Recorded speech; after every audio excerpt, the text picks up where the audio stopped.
Welcome to the channel. Today we're going to dive into the intense conflict in Ukraine, where the war with Russia continues to escalate. We're going to explore the latest developments, including NATO and US reinforcements, the shocking defeat in Bakhmut, and the unsettling revelation of child soldiers.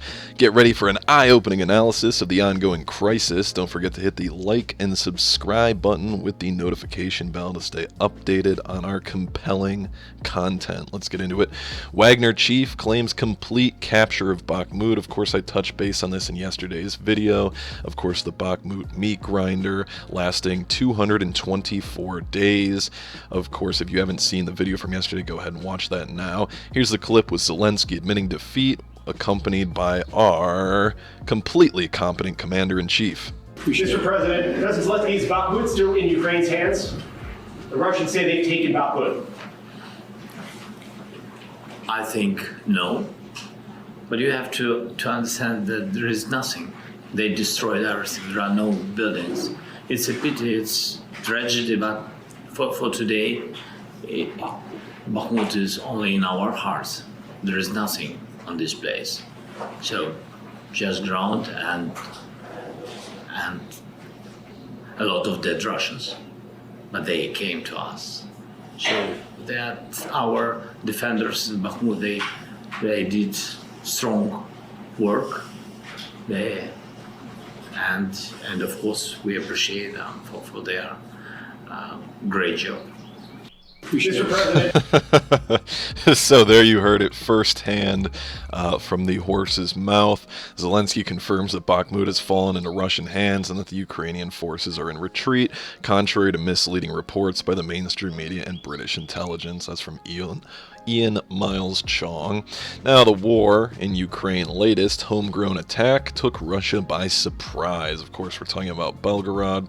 Belarus helped Putin deport Ukrainian children is another headline circulating. Now, the sabotage group attacks in the Russian region of Belgorod are over, Moscow says. The Institute for the Study of War, which has turned into nothing but a propaganda machine, suggests the assault took military insiders by surprise. Key takeaways here: the armed attack inside Russia is over. Belgorod attack took them by surprise. Belarus accused of involvement in illegal deportation of children from Ukraine. Why the Battle of Bakhmut could be blown open in days. Now, I just felt like including that headline because it's clearly more misinformation, as we can see Wagner, and in the thumbnail for this video, they've rose the flag days ago over the city. Denmark, Portugal join the fighter jet coalition. Denmark will train Ukrainian pilots on US-built F-16 fighter jets. The problem with that, they're anywhere from 6 to 8, 12 months out, which, in my personal opinion, I don't think the conflict will still be going on in a year from now. I could be wrong, though. Anyway, they're discussing whether they will donate the F-16 fighter jets from the minister. U.S. President Joe Biden approved plans to train Ukrainian service personnel on the F-16 jets just this past week. Russia, to take into account West plans to send F-16 aircraft to Kiev, senior diplomat. Western countries continue to stick to an escalation scenario. NBC News reported on Friday that the U.S. and its allies intended to send F-16 jets to Ukraine, maybe supplied by Washington allies. Let me know in the comments down below how you guys feel about the fact that Ukraine is expanding weapons training for children as Bakhmut reportedly fails. I personally think it's a great idea. Everybody should be competent with firearms. However, the problem with this is the mainstream media widely circulated the video which they showcased shocking footage of Russian school children training with military-grade assault weapons in programs designed to prepare them for the military. Now, the programs were widely criticized as indoctrination, and now that Ukraine is doing it, it's the Defense of Ukraine program at the Military Patriotic Center for school children in Lviv. So now it's a good thing.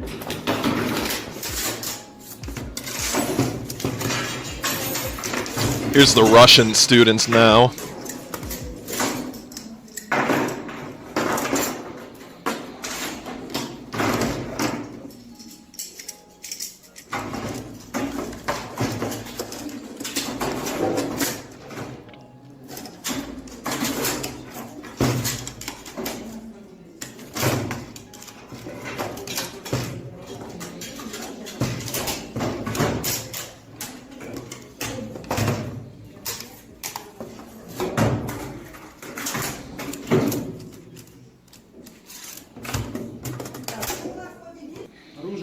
Excellent work. I think that we'd probably be a heck of a lot safer if everybody was that competent, but that could just be me. Here's some of the pictures, learning how to shoot. Now, Ukraine admits murdering quite a few Russian civilians who back Putin and his invasion. In a shocking turn of events, senior Ukrainian official admitted that the country has assassinated quite a few Russian civilians and those who support Putin and his war to assert control of the Donbass region. That's from The Times, London.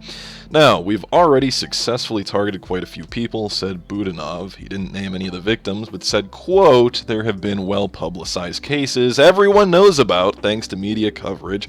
So apparently it's commonplace that they murdered Daria Dugina. Apologies if I mispronounced that, but one of the most prominent attacks that happened in August of last year when a car bomb killed this journalist in a possible attempt to kill her father, the political scientist, philosopher Alexander Dugin.